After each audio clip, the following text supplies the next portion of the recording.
Alors bonjour, parasha de la semaine, parasha de Dvarim. Écrit au début de la parasha, Elea Devarim Asher Diba Moshe Kol Israël Be'er Yaden, Bamidbar Bara Moutsou Ben Paran ou Ben Tofel et Belam Chetzaot Bedizav. Ça va, je suis pas essoufflé. Donc, il y a écrit, voici les paroles que Moshe va parler au Béné Israël, de l'autre côté du Jourdain, dans le désert, dans la Arava, Moutsou, Ben Para, Ben Tofel. Ok. Le Oraim Akadosh nous dit qu'ici en remez, en allusion, Moshe Rabbeinu va donner 9 conditions pour recevoir la Torah. On va pas donner les 9, on va donner que la première.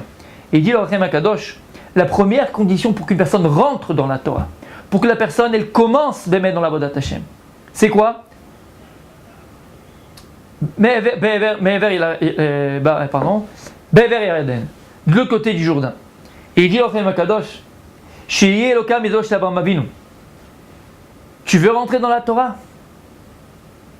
Première condition, Habibi, pour que tu rentres dans la Torah. Il faut ressembler à Abraham Avinu. Il faut prendre la tribu d'Abraham Avinu. Comment il était appelé Abraham Avinu? Abraham Aivri. Alors quand tu le traduis, c'est quoi? Abraham l'hébreu. Mais c'est quoi Aivri? Mais Aever. C'est quoi Aever? De l'autre côté. Pour te dire que la mida d'Abraham Avinu. Qu'est-ce qui a permis à Abraham Avinu de commencer dans sa Avodat Hashem et de devenir Abraham Avinu? Parce qu'il avait d'abord cette mida, cet attribut, cette qualité qu'il était Me'aver. C'est quoi Me'aver? Il était de l'autre côté. Comme disaient les Chachamim, l'humanité entière était d'un côté de la rive et lui était de l'autre côté de la rive. C'est-à-dire qu'il a réussi à se démarquer. Et ça, c'est très difficile à faire. Et ça, c'est la première condition si on veut rentrer dans la Torah. Pourquoi? Parce que qu'est-ce qui nous empêche très souvent de faire le pas? Qu'est-ce qui nous empêche très souvent de se donner et de s'investir un peu plus dans la Avodat Hashem? C'est on se trouve dans l'endroit où on a tout le temps vécu, avec nos parents, avec nos frères et sœurs, avec nos amis, dans notre école, dans notre travail, on côtoie les mêmes gens. Et peut-être que l'endroit dans lequel on se trouve, alors il n'est pas approprié à la Torah, entre guillemets. C'est-à-dire que c'est les gens qui sont loin de la Torah, qui ont d'autres, on va dire, chats à fouetter, comme ils pourraient nous le dire. Ouais, ils ont d'autres, ils se concentrent sur d'autres choses dans la vie. D'accord? Et donc, qu'est-ce que ça fait ça? Ça fait qu'en vérité, la personne, alors elle se laisse aller, et elle suit le courant. Mais lorsqu'on suit le courant, on peut s'électrocuter. Ah oui. Parfois on s'électrocute. Avraham Avinu, il a été capable. L'humanité, c'était tous des païens. Dieu, on ne connaît pas. On va tous dans le même sens. On va tous avec on voit tous les mêmes émissions le soir. On voit Hanouna le soir, on va voir Gad Elmaleh, on va mettre de côté un peu d'argent, on va en vacances à Cannes, on va à Juan les Pins. Ça fait 50 ans que mon grand-père il vivait comme ça, ma mère vit comme ça, mon père vit comme ça, moi je vis comme eux. Pourquoi? Parce que je suis le courant. Et ce qui est très difficile, c'est d'aller à contre-courant. Ce qui est très difficile, c'est de sortir de ce concon. Ce qui est très difficile, c'est de se démarquer. Parce qu'à partir du moment où tu te démarques, les gens ils te prennent pour quelqu'un de différent. Comme diraient les inconnus. T'as connu Rabbi Yosef? Non? Les trois frères. T'es différent, non? Ah oui, il faut connaître ces classiques. Ouais. Et à partir du moment où tu te distingues, alors tu deviens différent. Et aux yeux de même la personne qui se distingue, alors c'est difficile de se sentir différent des autres, parce que le regard des autres il devient différent. L'idée qu'ils ont de nous elle est différente, et donc on se sent un peu pestiféré. Et ça c'est très compliqué. Avraham Avinu il était appelé Aivri. Il a été capable. Alors lui c'était pas qu'il avait, on va dire, une organisation qui était avec lui, 2-3 personnes, 5 personnes. Non, il était tout seul. Lui il est venu, il a proclamé au monde entier. Dieu existe, il a créé le monde.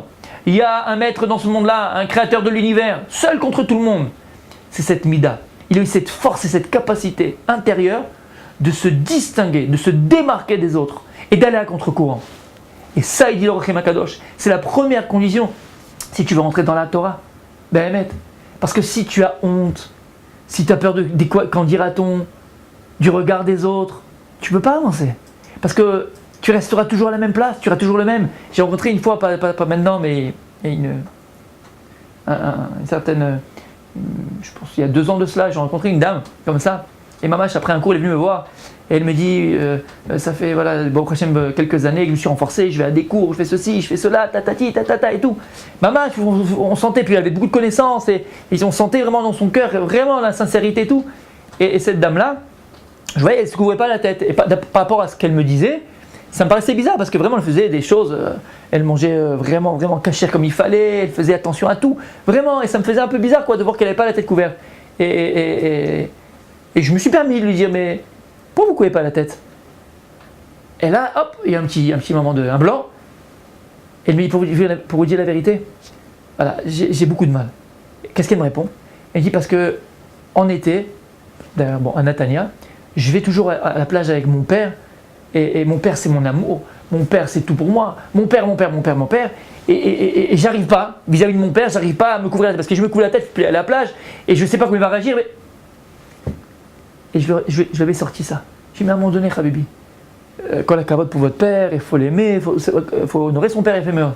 Mais à un moment donné, Habibi, si tu n'es pas capable de te démarquer, alors tu resteras la même. Écrit que les cheveux pour une femme, c'est herva, c'est une nudité pour une femme. Donc c'est très important de se couvrir la tête. Si tu as compris ça, comment tu ne te couvres pas la tête pour ton père? Abraham Avinu, il a réussi à se démarquer. Et c'est la base de tout. Si tu n'es pas capable de te démarquer, tu n'es pas capable de te distinguer, alors en vérité tu ne peux pas avancer. Parce que toutes tes habitudes, le regard des gens, comme on vient d'expliquer, ça va toujours te tirer vers le bas. Et donc ça va t'empêcher d'avancer, t'empêcher de te réaliser dans la Torah. Première mida qu'une personne qu'il faut permettre qu'elle acquiert, cette mida d'Abraham Avinu. C'est quoi Abraham à Ivri? On est tous appelés Ivriim, on est tous appelés des Hébreux, mais pas Hébreux dans le sens peuple, parce qu'on est à Ever. Le Ham Israël dans sa totalité, Baruch Hashem, au niveau du klal, au niveau de la collectivité du Ham Israël, au niveau de la communauté d'Israël, on voit que le Ham Israël il se distingue des nations. On s'est toujours distingué des nations. Le Ham Israël, et c'est ça qui déplaît aux nations. Parce que le Ham Israël, le peuple juif, il va toujours à contre-courant. Si les nations veulent nous donner une marche à suivre qui n'est pas bonne, qui ne va pas dans le chemin de la Torah, qui ne va pas dans le chemin d'Akadosh Baruch Hu, le Ham Israël est toujours là, le phare de l'humanité, pour rappeler à l'humanité, pour éclairer l'humanité. Et pour leur dire non, ce que vous faites, c'est pas bon, c'est pas bien.